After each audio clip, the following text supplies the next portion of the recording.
नमस्कार। कभी ऐसा महसूस हुआ है कि पूरी रात सोने के बाद भी थकान है? मतलब ऐसा लगता है कि बैटरी चार्ज ही नहीं हुई। आज हम इसी बर्नआउट के पीछे की साइंस को समझेंगे और उन 7 खास तरह के आराम के बारे में जानेंगे जिनकी हमारे शरीर और दिमाग को सच में जरूरत होती है। अगर इसका जवाब हाँ है तो आप अकेले नहीं हैं। ये एक बहुत बड़ा साइन है कि प्रॉब्लम सिर्फ नींद की नहीं है, बल्कि कुछ और है जो काफी गहरा है। हम सब एक ऐसी छुपी हुई प्रॉब्लम का सामना कर रहे हैं जिसके बारे में आज हम खुलकर बात करेंगे। तो असली बात यह है, सच्चा आराम सिर्फ आंखें बंद कर लेना नहीं होता। ये उस रेस्ट डेफिसिट या आराम की कमी को पूरा करने के बारे में है। मतलब जो आराम हमें मिल रहा है और जिसकी हमारे शरीर को सच में जरूरत है, उसके बीच का गैप। चलिए पता लगाते हैं कि इस गैप को कैसे भरा जाए। चलिए शुरुआत करते हैं उन तरीकों से जो हमारी फिजिकल और मेंटल बैटरी को रिचार्ज करते हैं। यह हमारी एनर्जी की नींव है, इन्हें मजबूत करना बहुत ज़रूरी है। देखिए, जब हम रेस्ट के बारे में सोचते हैं तो सबसे पहले ख्याल नींद का ही आता है, जो कि पैसिव रेस्ट है। लेकिन एक्टिव रेस्ट भी उतना ही ज़रूरी है। मतलब योगा या स्ट्रेचिंग जैसी चीज़ें जो हमारे शरीर को हील करने और तनाव से दूर रहने में मदद करती हैं। इन छोटे छोटे कदमों की ताकत को कभी कम मत आंकिएगा।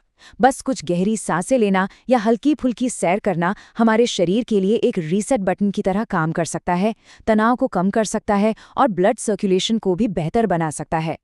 क्या दिमाग कभी उन ख्यालों और टू डू लिस्ट में उलझा रहता है जिन्हें हम चाहकर भी बंद नहीं कर पाते? अगर हाँ, तो ये एक साफ संकेत है कि हमें मेंटल रेस्ट की सख्त ज़रूरत है। ये आसान सी आदतें हमारे दिमाग के लिए एक डीक्लटर स्विच की तरह हैं। जर्नलिंग करने से सारे विचार दिमाग से निकलकर कागज पर आ जाते हैं और माइंडफुलनेस हमें वापस प्रेजेंट मोमेंट में ले आती है, जिससे दिमाग का शोर शांत हो जाता है। हम एक ऐसी दुनिया में जी रहे हैं जहां हमारी इंद्रियों पर लगातार हमला होता रहता है। स्क्रीन से आते नोटिफिकेशंस, शहर का शोर शराबा। सेंसरी रेस्ट का मतलब है इस लगातार हो रही बमबारी से खुद को डिस्कनेक्ट करना और हमारी सेंसेस को थोड़ा शांत होने का मौका देना। इसकी खूबसूरती इसकी सादगी में ही है। सोने से ठीक पहले फोन बंद कर देना या दिन में बस 1 मिनट के लिए आंखें बंद कर लेना, ये छोटे छोटे बदलाव हमारी इंद्रियों पर पड़ने वाले बोझ को काफी हद तक कम कर सकते हैं।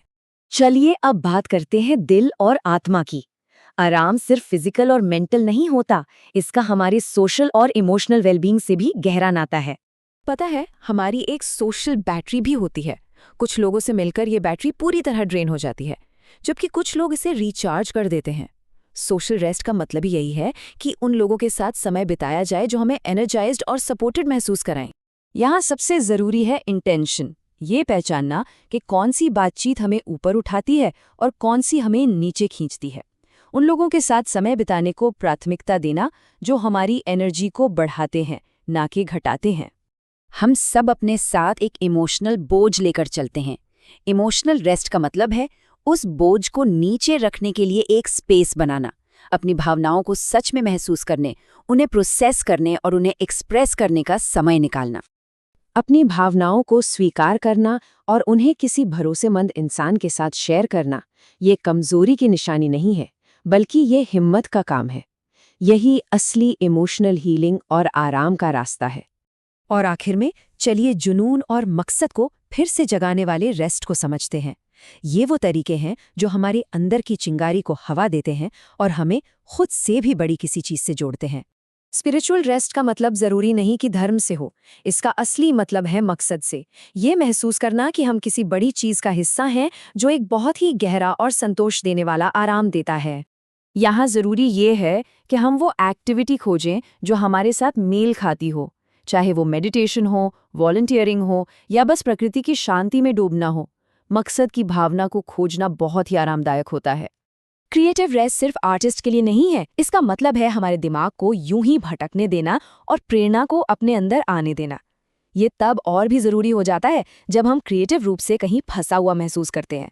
यहाँ लक्ष्य कुछ बनाना नहीं है, बल्कि खूबसूरती की सराहना करना है। चाहे वो म्यूजियम जाना हो, संगीत सुनना हो या किसी अच्छी किताब में खो जाना हो, खुद को क्रिएटिविटी में डुबोने से हमारी अपनी क्रिएटिविटी फिर से भर जाती है। तो इन सभी पावरफुल आइडियाज़ को लेकर हम अपनी रोज़मर्रा की ज़िंदगी में कैसे लागू कर सकते हैं? चलिए एक पर्सनल प्लान बनाते हैं। याद रखिए, ये 7 तरह के आराम अलग अलग नहीं हैं, ये सब मिलकर काम करते हैं। असली रिजुविनेशन यानी सच्चा कायाकल्प सिर्फ एक एरिया पर ध्यान देने से नहीं आता, बल्कि इन सभी के बीच एक बैलेंस खोजने से आता है। तो बस एक पल के लिए रुकिए और खुद से पूछिए, मुझे इस वक्त किस तरह के आराम की सबसे ज्यादा जरूरत है? मेरा रेस्ट डेफिसिट कहाँ सबसे ज्यादा है? इसे पहचानने से हमें ये समझने में मदद मिलेगी कि हमें अपनी एनर्जी कहाँ लगानी है। यहाँ एक आखिरी सवाल है, क्या हो अगर आराम कोई लग्जरी नहीं बल्कि हमारी भलाई के लिए हमारी जिम्मेदारी हो? शायद आराम कुछ ऐसा नहीं है जिसे हमें कमाना पड़ता है, बल्कि कुछ ऐसा है जिसके हम हकदार हैं। सोचने वाली बात है ना?